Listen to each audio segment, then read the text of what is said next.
نحمده ونصلي على رسوله الكريم اما بعد فاعوذ بالله من الشيطان الرجيم بسم الله الرحمن الرحيم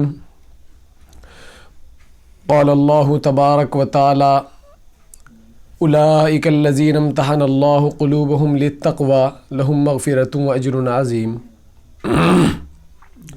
قال النبي صلى الله عليه وسلم اصحابی کالنجوم فبأیہم اقتدیتم اہتدیتم او کما قال علیہ الصلاۃ والسلام۔ جس کام کے لیے آئے وہ کام نہ بگڑے، جس کام کے لیے آئے وہ کام نہ بگڑے، سر جاتا ہے تو جائے مگر اسلام نہ بگڑے۔ اگر حق بات کہتا ہوں مزہ الفت کا جاتا ہے، اگر حق بات کہتا ہوں مزہ الفت کا جاتا ہے، اگر خاموش رہتا ہوں کلیجہ منہ کو آتا ہے۔ ہم حق بات کا ہر وقت اظہار کریں گے، منبر بھی نہ ہوگا تو سردار کریں گے۔ الہی تو اگر کرم مجھ پہ کرے، وہ زبان دے جو دل پہ اثر کرے۔ میرے عزیز محترم بزرگ اور دوستو، آج میں آپ حضرات کے سامنے ان اصحاب خیر کا تذکرہ کروں گا، ان یاروں کا تذکرہ کروں گا، ان دیوانوں کا تذکرہ کروں گا کہ جنہوں نے اس دنیا میں دین کو پھیلانے کے لیے، اس دنیا میں دین کو برپا کرنے کے لیے، اس دنیا میں دین کو ثابت قدم رکھنے کے لیے اپنی جان کی بھی بازی لگا دی، اپنی خون کی بھی بازی لگا دی۔ اگر خون کی ضرورت پڑی تو خون کو بہا دیا، اگر جان کی ضرورت پڑی تو جان کو کٹوا دیا۔ وہ یاران باصفا محمد مصطفیٰ صلی اللہ علیہ وسلم کے عاشق ہیں، جن کو دنیا صحابہ کرام کے نام سے جانتی ہے، وہی صحابہ جن کو دنیا میں لقب ملا ہے رضی اللہ عنہم ورضوا عنہ، کہ اللہ ان سے راضی ہو چکا ہے، اللہ ان سے راضی ہو چکا ہے، یہ اللہ سے راضی ہو چکے ہیں۔ لوگوں جب بھی اس دنیا کے اندر بگاڑ آیا، جب بھی یہ دنیا بگڑی، جب بھی اس دنیا نے غلط قدم اٹھایا، جب بھی یہ دنیا غلط راستے کی طرف چلی، تو اللہ تبارک و تعالی نے ہر دور کے اندر نبی کو مبعوث فرمایا۔ سب سے پہلے سیدنا حضرت آدم علیہ السلام کو مبعوث فرمایا، اس کے بعد حضرت شیس علیہ السلام کو مبعوث فرمایا۔ سلسلہ چلتا گیا، نبی آتے گئے، ہر نبی آئے، کوئی نبی کسی بستی کے لیے آیا، کوئی نبی کسی گاؤں کے لیے آیا، کوئی کسی ضلع کے لیے آیا، نبی آتے گئے، ہر دور کے اندر نبی آئے، رسالت بھی چلتی رہی، نبوت بھی چلتی رہی، نبی آتے رہے، مگر لوگ آخر میں شہنشاہ بطحا محمد مصطفیٰ صلی اللہ تعالی علیہ وسلم اس دنیا میں تشریف لائے۔ آپ کے آنے سے دنیا کو سکون ملا ہے، آپ کے آنے سے دنیا کو مرتبہ ملا ہے، آپ کے آنے سے دنیا نے سکون کا سانس لیا ہے۔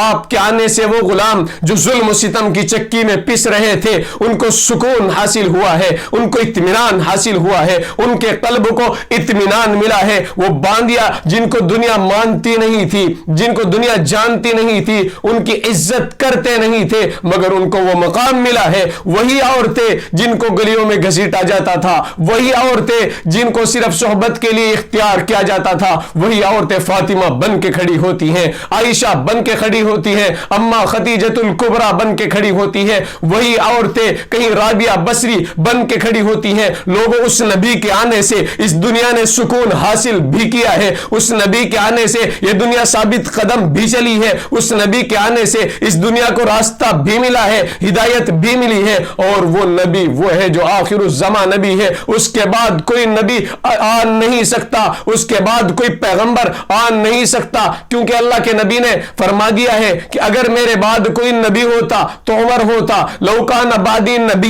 لکان عمر، میرے بعد کوئی نبی ہوتا تو البتہ عمر ہوتا، مگر نبی عمر نہیں بن سکا، اس لیے کہ نبوت کا سلسلہ ختم ہو چکا ہے، رسالت کا سلسلہ ختم ہو چکا ہے، نبی آنا نہیں ہے۔ آخر الزمان نبی محمد مصطفیٰ ہے۔ قرآن اعلان کرتا ہے، کیا کہتا ہے قرآن؟ ما کان محمد ابا احد من رجالکم ولکن رسول اللہ وخاتم النبیین، کہ محمد مصطفیٰ آخری نبی ہے۔ لوگوں جان جاؤ، آخری نبی ہیں، اس کے بعد رسالت بھی ختم ہے، نبوت بھی ختم ہے۔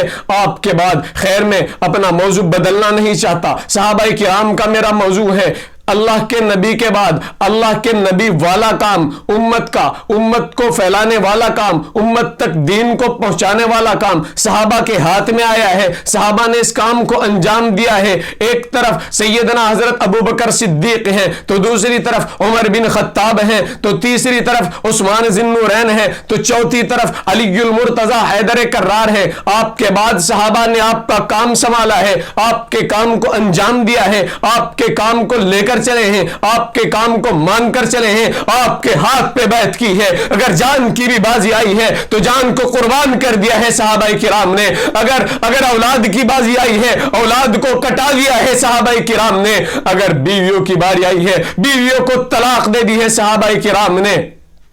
میرے بھائیو، صحابہ کرام نے اس دین کے لیے اپنا تن من دھن سب کچھ قربان کر دیا ہے،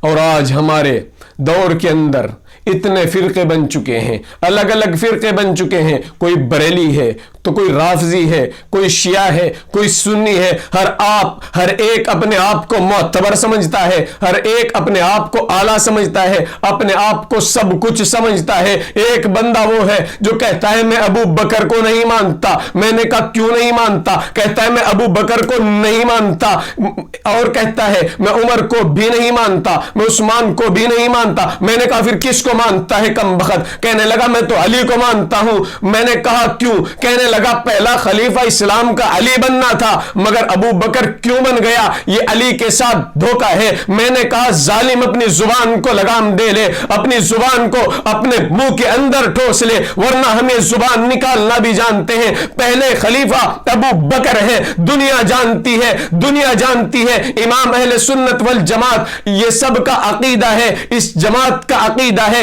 پہلے خلیفہ ابو بکر ہیں، دوسرے خلیفہ عمر بن خطاب ہیں، تو تیسرے خلیفہ عثمان ذی النورین ہیں، چوتھے خلیفہ علی المرتضی ہیں، اور تو کہتا ہے علی المرتضی پہلے خلیفہ ہیں۔ تیری بات غلط ہے، تو امیر معاویہ کو گالی دیتا ہے، تو عمر بن خطاب کو گالی دیتا ہے۔ اگر تیرے اندر جرأت ہے، تیرے اندر حوصلہ ہے، تو میرے سامنے آ اور گالی دے کے دکھا صحابہ کرام کو۔ خدارا اگر تجھ سے ہو سکے، اگر تو کر سکے تو کر کے دکھا، اور آ کے دکھا، صحابہ کرام کو گالی دے کے دکھا، امیر معاویہ کو برا بھلا کہہ کے دکھا، ہم تیری زبان نکالنا بھی جانتے ہیں۔ تو کہتا ہے ابو بکر غلط ہے، ہائے ہائے کاش تیرے یہ کہنے سے پہلے تیرے ہاتھ ٹوٹ جاتے، تیرا قلم ٹوٹ جاتا، تیری زبان یہ بھونکنے والی ختم ہو چکی ہوتی، کاش تیرے پاؤں ڈگمگا جاتے، کام ہی نہ کرتے، کاش تو پیدا ہی نہ ہوتا تو مر جاتا کم بخت۔ تو صحابہ کو برا کہتا ہے، تجھے پتا بھی ہے ابو بکر کون ہے، تجھے پتا بھی ہے عمر بن خطاب کون ہے، تجھے پتا بھی ہے عثمان ذی النورین کون ہے۔ ارے وہ صحابہ ہیں، وہ خلیفہ ہے اسلام کے۔ ذرا آج بھی وقت ہے ہدایت پر آنے کا، آج بھی وقت ہے ہدایت پر آنے کا، سیدھے راستے پر چلنے کا۔ ذرا سوچ لے ابو بکر کون ہے؟ ابو بکر تو یار غار ہے، جو اللہ کے نبی کے ساتھ غار میں 3 دن رہا ہے۔ ابو بکر 3 دن رہا ہے غار میں اللہ کے نبی کے ساتھ، اور اللہ کے نبی غار میں ہے، ابو بکر سوراخوں کو بند کر رہا ہے۔ غار کے اندر، غار سور کے اندر سوراخ موجود ہیں، ابو بکر نے غار کے سوراخوں کو بند کیا اپنے کپڑے پھاڑ کر، اور اگر ابو بکر کا بس چلتا تو اپنا بدن کاٹ کے سوراخوں کو بند کر دیتا۔ ابو بکر نے سوراخوں کو بند کیا، توجہ سے سنیے گا سامعین، ابو بکر نے سوراخوں کو بند کیا۔ سوراخوں کو کس نے؟ ابو بکر نے بند کیا۔ اللہ کے نبی کا سر ابو بکر کی ران پہ ہے، ابو بکر کی ران پہ اللہ کے نبی کا سر ہے، اللہ کے نبی آرام فرما رہے ہیں، ابو بکر کی ران پر اللہ کے نبی کا سر ہے۔ ایک سوراخ باقی رہ گیا، ابو بکر نے اپنا پیر کا انگوٹھا اس سوراخ پر رکھ دیا، تو لوگوں پھر کیا ہوتا ہے؟ ایک کالا سانپ وہاں آ جاتا ہے اور ابو بکر کے انگوٹھے کو ڈس لیتا ہے۔ ابو بکر کا آنسو نکلا، ابو بکر صدیق رضی اللہ عنہ کا آنسو نکلا، آقا مدنی کے رخسار پر گرا، اللہ کے نبی کے چہرے انور پر گرا، اللہ کے نبی کی آنکھ کھل گئی اور دیکھا ابو بکر رو رہے ہیں۔ تو پھر کیا ہوتا ہے لوگوں؟ ابو بکر کو جب روتا ہوا اللہ کے نبی نے دیکھا تو اللہ کے نبی نے پوچھا اے ابو بکر کیا ہوا ہے؟ ابو بکر نے فرمایا، حضرت ابو بکر صدیق، قربان جاؤں لوگوں میں اس صدیق ابو بکر پر جس نے ایمان کی حفاظت کی ہے، جس نے دین کی حفاظت کی ہے، جس نے اس دین کو ہمارے تک پہنچایا ہے، جس نے اس دین کو ثابت قدم بھی رکھا ہے، اس دین کے لیے قربانی بھی دی ہے۔ لوگوں، ابو بکر کی ران پر اللہ کے نبی کا سر ایسے تھا، ابو بکر کی ران پر اللہ کے نبی لیٹے ہوئے تھے، سانپ نے کاٹ لیا ابو بکر کو، ابو بکر کا آنسو نکلا، آقا مدنی کے رخسار پر گرا، آقا مدنی نے فرمایا ابو بکر کیا ہوا؟ اللہ کے نبی، سانپ نے کاٹ لیا ہے۔ تو اللہ کے نبی نے لوگوں اپنا لعاب لگایا اور ابو بکر کا زخم ٹھیک ہو گیا۔ اللہ اکبر کبیرہ، یہ شان ہے سیدنا حضرت صدیق اکبر کی، یہ شان ہے اس انسان کی جو سب سے پہلے مردوں میں ایمان لایا ہے، بڑوں کے اندر سب سے پہلے ایمان لایا ہے، یہ شان اس کی ہے۔ لوگوں، وہ ابو بکر، وہ پہلا مددگار، ایک شاعر یوں کہتا ہے، ابو بکر صدیق کی شان میں ایک اشعار یوں گنگناتا ہے کہ وہ پہلا مددگار، پہلا صحابی، نبی نے جسے ہر قدم پر دعا دی، وہ افضل بشر بعد از انبیاء ہے، وہ جانے صداقت، وہ جانے وفا ہے، فرشتے اسی کی اداؤں پہ عاشق، اسی کی نماز و دعاؤں پہ عاشق، نبیوں سے کم تر، اماموں سے اعلیٰ، محمد سے ہر دم وفا کرنے والا، اور بشر کی شرافت کا معیار ٹھہرا، صداقت کا اونچا وہ مینار ٹھہرا، چٹانوں سے مضبوط اس کا قدم تھا، وہ سارا کا سارا تھا قرآن جیسا، خدا کے تھا ایک ایک فرمان جیسا، خدا اس پہ راضی ہوا، وہ خدا پر کہیں قدسی آمین اس کی دعا پر، وہی ثانی اثنین کا ہے مخاطب، اسی کے لیے ہے بڑے سب مراتب۔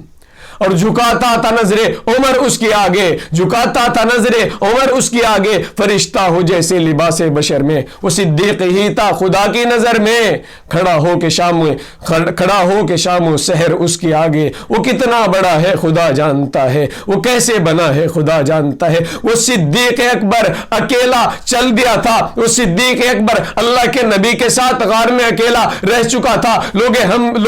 ہم بھی اسی صدیق اکبر کے غلام ہیں، ہم بھی ظلم برداشت نہیں کریں گے، ہم بھی اسی صدیق اکبر کے غلام ہیں۔ اگر ہمیں اسلام کی خاطر مارا جائے گا تو مر جائیں گے، یہ خون بہتا ہے تو بہ جائے گا، ہمیں پرواہ نہیں ہے، یہ گردن جاتی ہے تو چلی جائے گی، ہمیں پرواہ نہیں ہے، مگر اسلام کو نہیں چھوڑیں گے، رسول اللہ کو نہیں چھوڑیں گے، اسلام کے دامن کو نہیں چھوڑیں گے، اسلام کے لیے قربانی بھی دیں گے، اسلام کے لیے تن من دھن قربان بھی کریں گے۔